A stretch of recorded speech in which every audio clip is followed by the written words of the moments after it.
یقین رکھیے لیکن ماں اور باپ انتقال کے بعد بھی انسان کو فائدہ پہنچاتے ہیں۔ انسان چاہے انہیں فائدہ پہنچائے کہ نہ پہنچائے، وہ انسان کو فائدہ پہنچاتے ہیں۔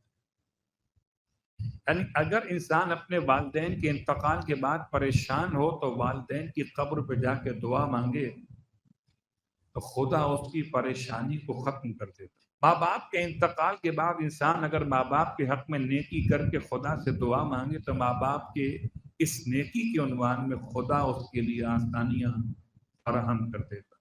یعنی کہ اللہ کے حبیب کی خدمت مقدس میں سوال کیا گیا تھا ماں باپ کے انتقال کے بعد ماں باپ سے نیکی کرنے کا راستہ بالکل موجود ہے، اور راستوں میں ایک راستہ یہ بھی کہ اپنے ماں باپ کے انتقال کے بعد ان کے جنازے کی نماز خود پڑھی جائے، ماں باپ کے انتقال کے بعد ان کے لیے مغفرت کی دعا مانگی جائے، ماں باپ کے انتقال کے بعد ماں باپ کے حق میں ان کے قرضوں کی ادائیگی یا معاف کرانے والی ذمہ داری کو انجام دیا جائے، ان کے واجبات کو ادا کرنے کے لیے انسان جستجو کرے، کوشش کرے، خود ادا کرے یا اجرت پہ ادا کروائے، ماں باپ کے رشتہ داروں کا بھی احترام کرے، ماں باپ کے دوستوں کا بھی احترام کرے، ماں باپ کے کیے گئے معاہدوں کا بھی احترام کرے، اگر وہ معاہدے اسلام کے خلاف نہ ہوں تب۔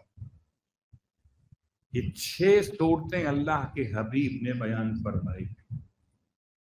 ماں باپ کے 80 حقوق ہیں، 40 زندہ والدین کے اور 40 حقوق ماں باپ کے انتقال کے بعد اولاد پر لازم اور واجب ہو جاتے۔ یہ کچھ اشارے میں نے مکمل کیے آپ کی خدمت مقدس میں۔ یہ بات یاد رکھیے کہ ماں باپ سے میراث ملنا اچھا لگتا ہے، ماں باپ کے لیے ایصال ثواب کرنا کھلتا ہے۔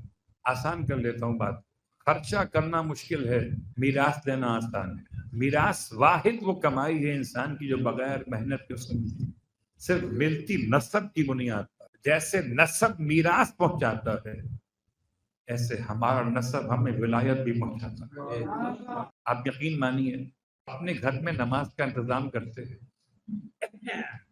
اور روز تو مغرب عشاء کے درمیان میں نماز غفیلہ پڑھی جاتی اور شب جمعہ نماز مغفرت والدین میں تو پڑھتا ہوں اپنے والدین کے لیے اور اپنے بچوں سے پڑھواتا ہوں اپنے لیے، حالانکہ میں زندہ ہوں، عمل کرتا ہوں تو آپ کی خدمت میں اس لیے بیان کر رہا ہوں کہ بچے بسا اوقات مسکراتے ہیں کہ ابا کو یہ یاد ہے آج شب جمعہ ہے، اپنے مطلب کی نماز یاد ہے، نماز مغفرت والدین۔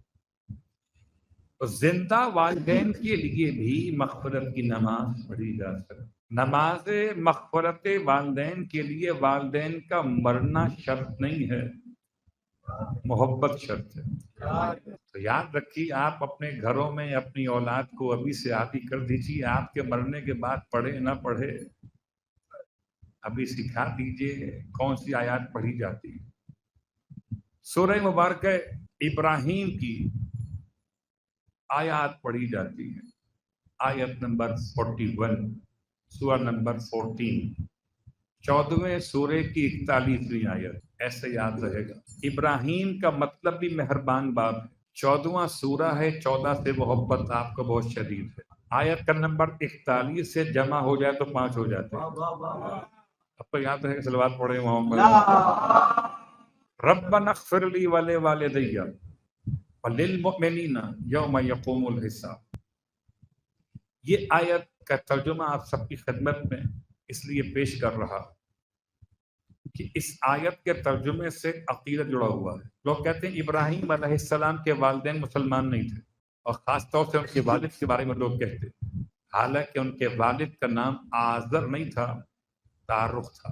یہ تارخ لفظ تاریخ سے یا نکال دیجئے، جب تاریخ کے لفظ سے یا مائنس کریں گے اور خے پر پڑھیں گے سکون اور رے پہ پڑھیں گے پیش تو تعارف ہو جائے گا۔ حضرت ابراہیم علیہ السلام کے والد کا نام تعارف تھا، آزر نہیں تھا۔ آزر آپ کا چچا تھا رشتے کا، بالکل ایسے جیسے ابو لہب کے بارے میں قرآن کہتا ہے تبت یدا ابی لہب تو قرآن تو واضح طور پہ بتاتا ہے کون اچھا چچا تھا اور کون برا چچا تھا۔ جب قرآن چچاؤں کو نہیں چھوڑتا تو سستا کو کیسے چھوڑ دے گا؟ کچھ تو بتائے گا اچھا کون برا کون۔ صلوات پڑھے محمد۔ آیت ربنا اغفر لی، اے ہمارے پروردگار، اے ہمارے پروردگار، اغفر لی پہلے مجھے بخش دے، وَلِ والدیہ پھر میرے والدین کو بخش دے، میرے والدین کو بخش دے پروردگار۔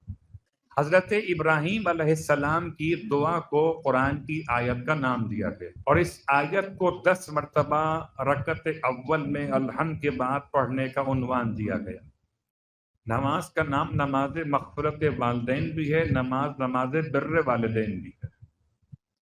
اب ہو سکتا ہے تھوڑا سا آپ کو اختلاف محسوس ہو دونوں نمازوں کے طریقہ کار، ایک نماز مغفرت والدین، ایک نماز بر والدین۔ رکعت اول میں الحمد کے بعد سورہ ابراہیم کی آیت نمبر 41، ربنا اغفر لی ولی والدیہ، اے خدا ہمارے پروردگار مجھے بخش دے، اغفر لی ولی والدیہ، اور میرے والدین کو بخش دے۔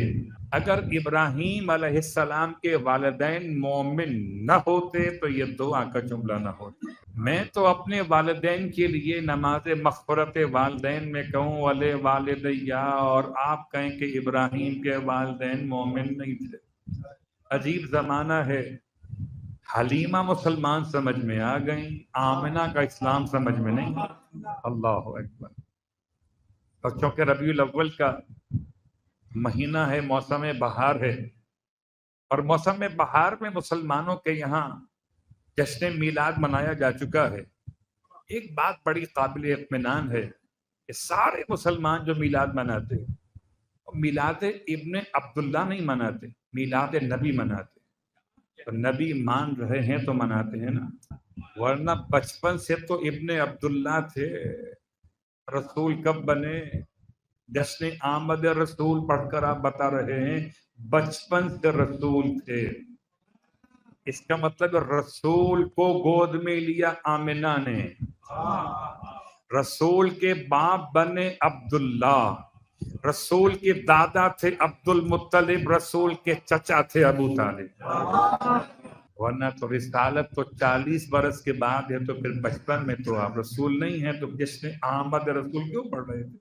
خیر، اس مرتبہ یہ ہوا کہ سپتمبر کی 17 اور ربیع الاول کی 12 دونوں مل گئی، آگے 17 بھی آ گئی اور 12 بھی آ گئی۔ لیکن بات یہ کہ اللہ کے حبیب کے والدین کا اسلام کیا، ایمان کیا؟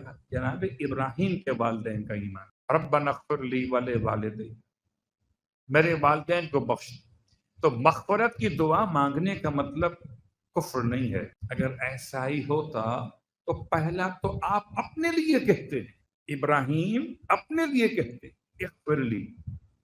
اگر مغفرت کی دعا مانگنا خلاف عصمت ہے تو ابراہیم معصوم تھے کہ نہیں تھے؟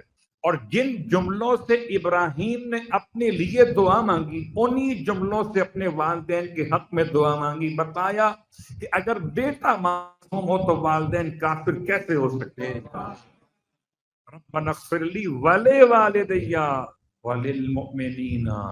اللہ اکبر۔ مومن آئے کب؟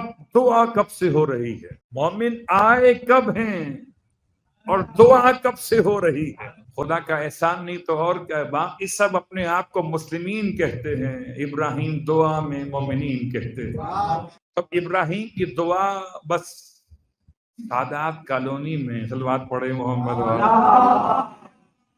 وَلِلْمُؤْمِنِينَ يَوْمَ يَقُومُ الْحِسَابِ، اس دن حساب قائم کیا جائے گا، اس دن مغفرت نصیب فرما۔ 10 مرتبہ پڑھنے سے یہ ذکر مکمل ہو جاتا ہے رکعت اول۔ پھر رکعت دوم میں الحمد پڑھنے کے بعد سورہ مبارک نوح ہے، آیت نمبر 27 ہے۔ حضرت نوح کی دعا کیا؟ رب اغفر لی ولی والدی ولمن دخل بیتی مومنا وللمؤمنین والمؤمنات، اے میرے پروردگار مجھے بخش دے اور میرے والدین کو بخش دے۔ انبیاء کا طریقہ یہ بنا کہ کبھی اکیلے اپنے حق میں دعا نہ مانگی، اپنے اماں ابا کو شامل کیا ہے۔ جب انبیاء بغیر اماں ابا کے نہ چلے تو امتی کیسے چل رہے ہیں اماں ابا کے بغیر؟ رب اغفر لی ولی والدیّ۔ پھر تیسرا جملہ آپ کا اضافی ہے، وَلِمَنْ دَخَلَ بَيْتِیَ مُؤْمِنًا، اور جو میرے گھر میں حالت ایمان میں داخل ہو جائے۔ امام جعفر صادق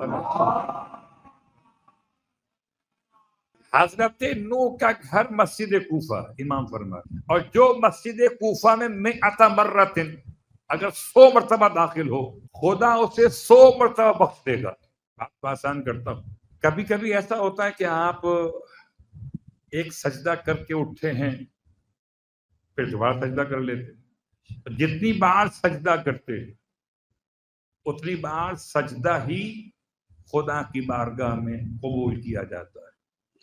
ایسا نہیں کہ 2 بار کی بات کہیں اب تیسری بار سجدہ مناسب نہیں لگتا۔ تو اگر کوئی بار بار دروازہ باب ثعبان سے بار بار جائے باہر واپس آئے، جائے باہر واپس آئے، آپ کہیں کیا کر رہے ہو بھائی؟ جاتے بھی ہو آتے بھی ہو، جاتے بھی ہو آتے بھی ہو، ایک چکر لگا رہے ہو۔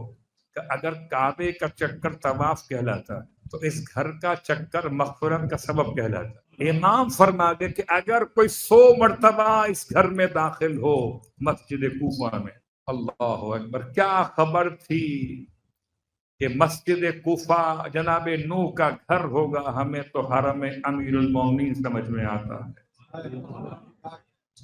روایت کہ مسجد کوفہ مولائے کائنات کا حرم، مولائے کائنات کا مدفن الگ ہے، حرم الگ ہے۔ مدفن پہ نماز قصر ہے مسافر کی، حرم میں نماز پوری ہے اختیار کے ساتھ۔ مسجد کوفہ، حضرت نوح علیہ السلام کی دعا، وَلِمَنْ دَخَلَ بَيْتِیَ، اور جو شخص میرے گھر میں داخل ہو جائے، نہ کہتے مومنہ۔ تو بہت سارے ایسے بھی ہوتے جو داخل ہوتے بخش دیے جاتے۔ بالکل ایسے ہی تعصب فرمایا آپ نے، جیسے شہزادی نے اپنے جنازے سے ان کو محروم کیا، شرط لگا کر کہ جس نے مجھ کو ناراض کیا وہ شامل جنازہ نہیں ہو سکے گا، تو جس نے علی کو چھوڑا وہ اگر گھر میں داخل بھی ہو تو بخشا نہ جا سکتا۔ وَلِمَنْ دَخَلَ بَيْتِیَ مُؤْمِنًا، اور جو میرے گھر میں داخل ہو جائے حالت ایمان میں اسے بخش دے، جو داخل ہو جائے۔ وَلِلْمُؤْمِنِينَ وَالْمُؤْمِنَاتِ، سارے مومن مردوں کو بخش دے۔ سوچتا ہوں جب آپ پہلے کہہ چکے تھے اب کیوں کہہ رہے ہیں؟ ہو سکتا ہے بہت سارے ایسے ہوں جو کوفہ نہ پہنچ سکیں، کراچی میں رہ جائیں۔ اب میں جملہ کیا کہوں، لوگ کہتے ہیں کوفہ کراچی، اور کراچی کا کوفہ کہاں ہے؟ جو اگر یہ سمجھتا ہو تو اس سے معذرت، میں اس کا قائل نہیں ہوں۔ میں مومنین کی آبادی کو کوفہ نہیں کہتا، اور جسے کوفہ کہتا ہوں اس کی توہین نہیں کرتا۔ کہ امام اول کا دارالخلافہ بھی کوفہ تھا، آخری امام کا کیپٹل بھی کوفہ ہی ہوگا۔ کوفہ اسلام کی بلندی ہے، کوفہ ایمان کا خزانہ ہے، یہ مولا کا فرمان ہے، جانا پہچانا۔ تو کوفہ کہنے سے بے وفائی سمجھ میں آئے، یہ جہالت ہے۔ تو مسجد کوفہ جو نہ جا سکے اس کے لیے للمؤمنین والمؤمنات، 10 مرتبہ اس ذکر کو تلاوت کیجئے رکعت دوم میں الحمد کے بعد، نماز مغفرت والدین، اور ابھی تک اس نماز کا نام نماز بر والدین۔ اب اس کے بعد ہاتھ اٹھائیں قنوت کے لیے، اور ہاتھ اٹھا کر اگر آپ عام قنوت کوئی پڑھ لیں، اللہم کل ولی کل پڑھ لیں، ربنا آتنا فی الدنیا حسنہ پڑھ لیں، یا صرف درود آل محمد پڑھ لیں تو قنوت آپ کا ہو جائے گا۔ پھر رکوع کیجئے، تشہد پڑھیے، سلام پڑھیے، سجدوں کے بعد نماز مکمل کرتے۔ نماز مکمل کرنے کے بعد پہلو بدلے بغیر اب سورہ مبارکہ بنی اسرائیل کی آیت نمبر 24 کا آخری حصہ، رب ارحمہما کما ربیانی صغیرا، 10 مرتبہ پڑھ لی۔ اس طریقہ کار کی نماز کا نام نماز بر والدین، اور جو ہمارے مشہور ہے نماز مغفرت والدین، اس میں قنوت کے اندر ہے جو 10 مرتبہ رب ارحمہما کما ربیانی صغیرا، اور اگر دونوں دفعہ پڑھ لیں تو کیا حرج، قنوت میں بھی پڑھ لیں اور سلام کے بعد بھی پڑھ لیں تو پھر اضافہ ہی تو ہو رہا ہے، کمی تو نہیں ہو رہی۔ اور کوئی آیت اگر نماز کے بعد پڑھی جائے تو نماز کا حصہ نہیں ہوتی، لہذا فقہی اعتبار سے بھی آپ کہیں غلط کام نہیں کر رہے ہو۔ تو یہ نماز اپنے مقام پر عظمت والدین کے اعتبار سے